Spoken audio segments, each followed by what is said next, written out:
Plus বেড়েছে, 7,000 plus. এই এতে এতে বেলডাঙ্গা এক্সারতে নিয়ে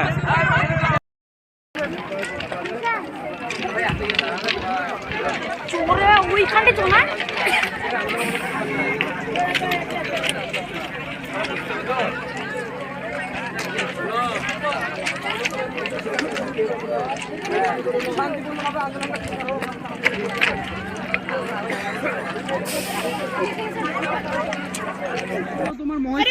পুলিশও আছে,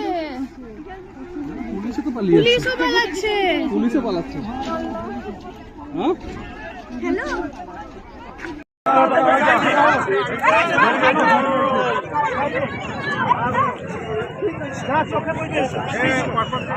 সরো সরো সরো।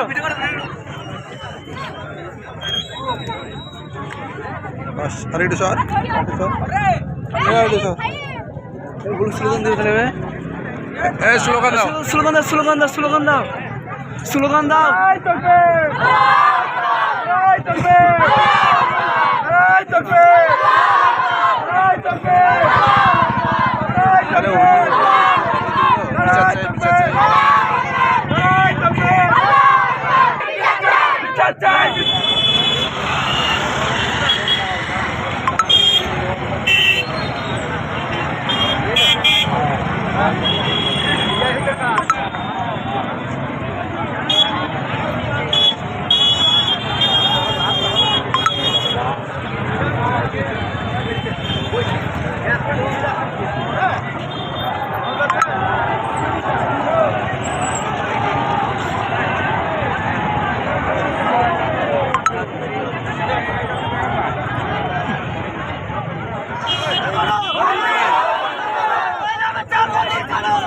সর সর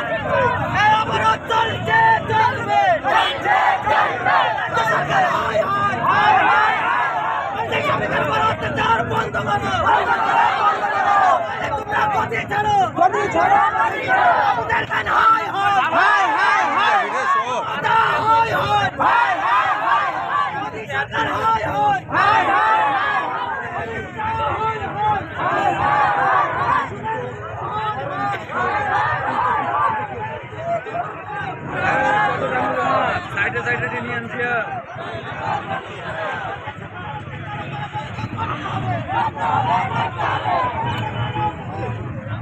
ঠিক আছে লাগাইতে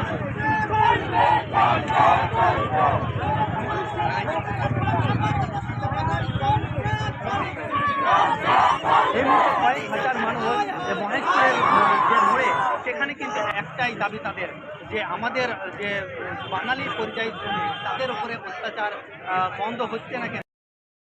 যে ছেলেটা মরে গেল তার দায় কে নেবে? দাবি তো পরের কথা। কালকে আমি যাব, কালকে আপনি যাবেন, আপনার উপরে তো মারা হবে, আপনাকেও মারা হবে বেঁচে বেঁচে। তখন আপনারা কি করবেন বলুন? এটা ফিরে আসবে না। টাকা তো সবাই কম বেশি ইনকাম করে, টাকা দিলে তো সব তো সমস্যার সমাধান হয় না। আগামী দিনে যে বিপদ আসছে, এই বিপদ থেকে আমরা কিভাবে উদ্ধার হবো সেই আগে আমাদের ভাবতে হবে। অধিকারী আপনাকে হুঁশিয়ার দেওয়া হচ্ছে, আপনি এইসব বন্ধ করুন, আপনার সুশ্রুতিতে এইসবগুলো হচ্ছে। আর হুমায়ুন কবির আপনি চলে আসুন মহেশপুর মোড়ে। আপনি কোথায়? ভালো কথা আমাদেরকে বুঝিয়েছেন, আপনি চুপচাপ চলে যান। আপনি উপরে মুখ্যমন্ত্রী পর্যন্ত আপনি জানান, আপনার ক্ষমতা নেই আমরা জানি, কিন্তু আপনি বিদেশে যে মারধর হচ্ছে তার প্রতিবাদটা আপনি করুন। আর সেই রকমভাবে আপনার ফল দেখান, আপনি কি করছেন, তারপরে আমরা আপনার কথা শুনবো। সঙ্গে কি কথা হলো, আপনারা কি এই অবরোধ তুলে নেবেন? না না না, কোনো মতেই না। আইসি সাহেব এখান থেকে যাবে, ডিএসপি আসবে, এসপি আসবে, আমাদের মুখ্যমন্ত্রী আশ্বাস দেবে, আমাদের মুখ্যমন্ত্রী আশ্বাস দেবে, তারপরে এখান থেকে আমাদের অবরোধ। চাকদার মধ্যে কেন মার হলো, মুখ্যমন্ত্রী আপনি জবাব দেবেন না, আপনি আমাদের জবাব দেবেন না। চাকদার মধ্যে কেন আমরা বিপদে থাকবো? আমরা দেশে আমি সুরক্ষিত নই? আমি কেন আমার দেশে আমি বাস করছি, স্বাধীন দেশে, কেন আমরা সুরক্ষিত? আপনি এইগুলো দেখতে পাচ্ছেন না? আপনার মনে যাচ্ছে না এইগুলো কেন হবে বাংলার বুকে?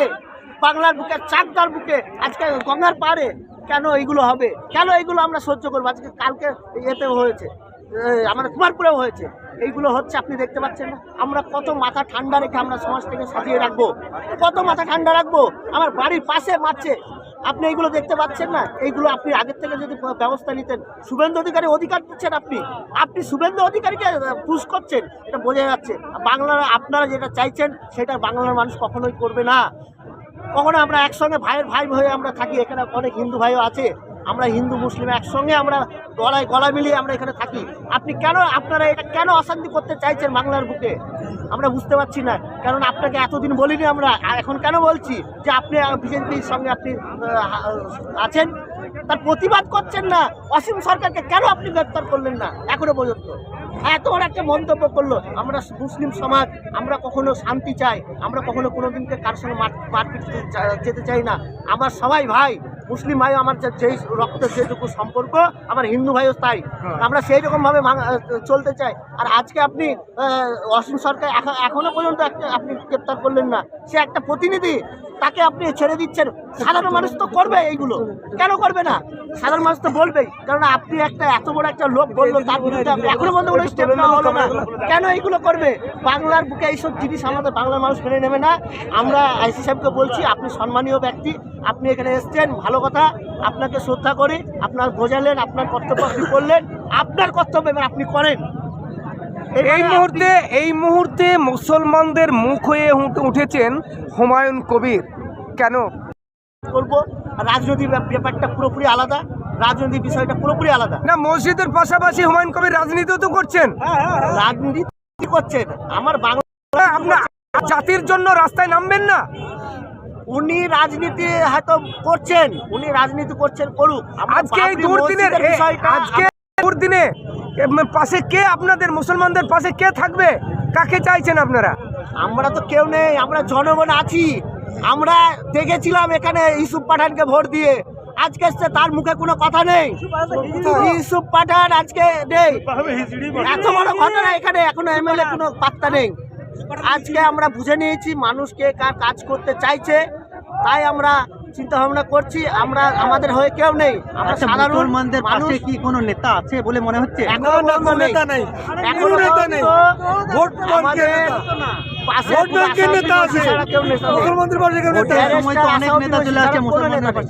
ভোটের সময় তো অনেক নেতা চলে আসছে মুসলমানদের পাশে। আসে, তার প্রতিবাদ এবার হবে আমাদের তার প্রতিবাদ ভোট বাক্সতে এবার দেব। শুভেন্দু অধিকারীকে পুশ করছে, অসীম সরকারকে যে সহযোগিতা করে এখনো পর্যন্ত বাইরে রেখেছে, এর প্রতিবাদ আমরা করব ভোটের বাক্সে। কেননা মানুষ এবারে অনেক বুঝেছে, আর কিন্তু মানুষ আর নিচে মুখ দিয়ে চলবে না। আশা করি মানুষ অনেক বুঝেছে। ভোট দিচ্ছি, আমি নিয়ে চলে যাচ্ছে, রাজনীতির কথা এখানে নয়।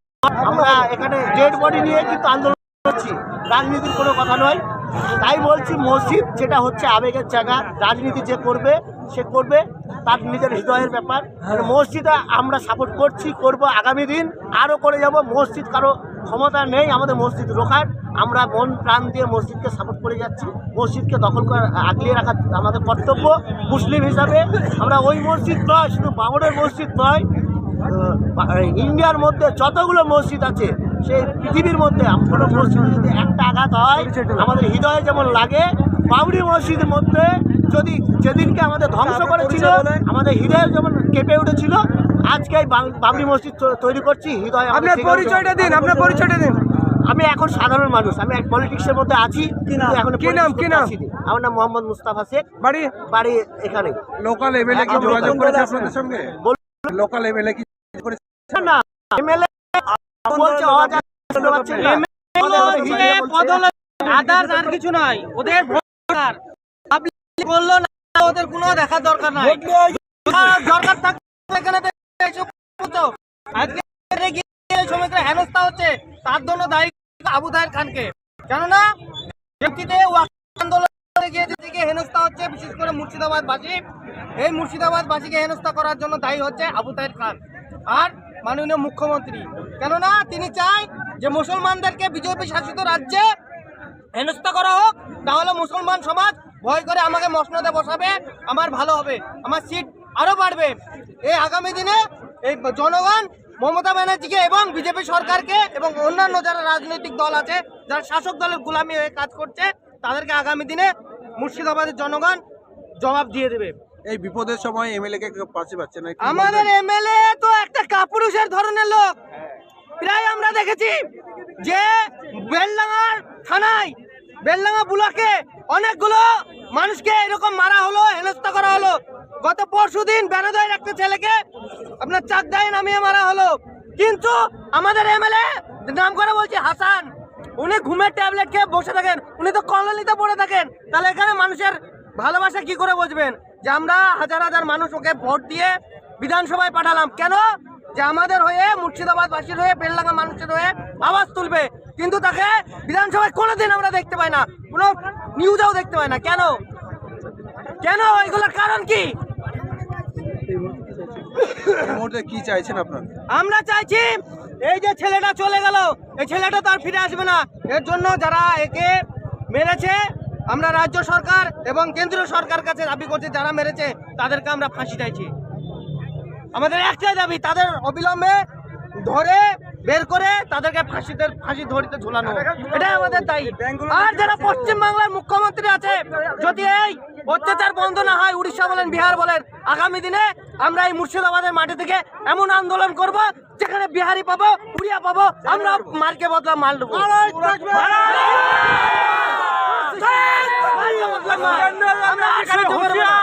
শুভেন্দু বলেন যাকে পাবো, যারা এই দেশ দ্রোহী কাজ করবে, যারা এই পশ্চিমবাংলাকে নিয়ে ঘৃণার রাজনীতি করবে, তাদেরকে যেখানে পাবো, সে এমএলএ হোক এমপি হোক, কাউকে ছাড়াছাড়ি সিন নাই।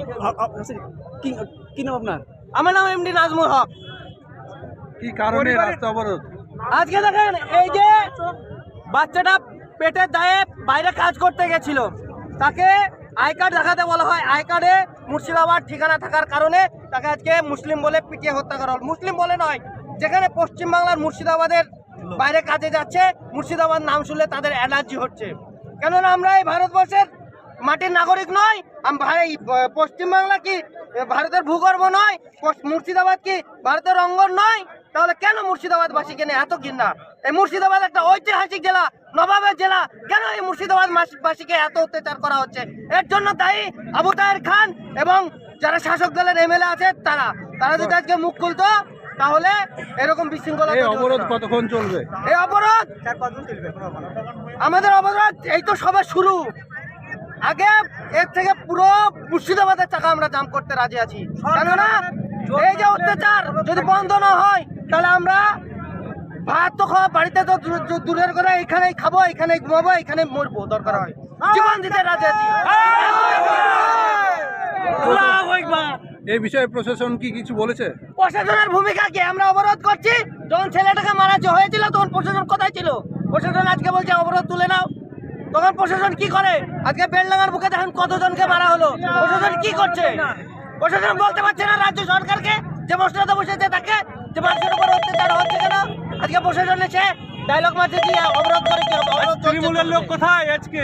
তৃণমূলের লোক কেন আসছে না এখানে? এখানে কোনো রাজনৈতিক বিষয় নয়, এখানে একটা আমার ভাই চলে গেছে, তার জন্য আমরা ন্যায্য বিচারের দাবিতে রাস্তায় নেমেছি। এই ভাইটা তো আমার ফিরে আসবে না, তাহলে আগামী দিনে আপনি যখন বাইরে যাবেন আপনাকে তো হেনস্থা হতে হবে। আপনার এইরকম নতুন নতুন আপডেট দেখার জন্য বেঙ্গল ন্যাশনাল টিভিকে ফলো, লাইক, সাবস্ক্রাইব, শেয়ার করুন। প্রিয় দর্শক বন্ধুরা, আমাদের চ্যানেলের পাশে থাকুন।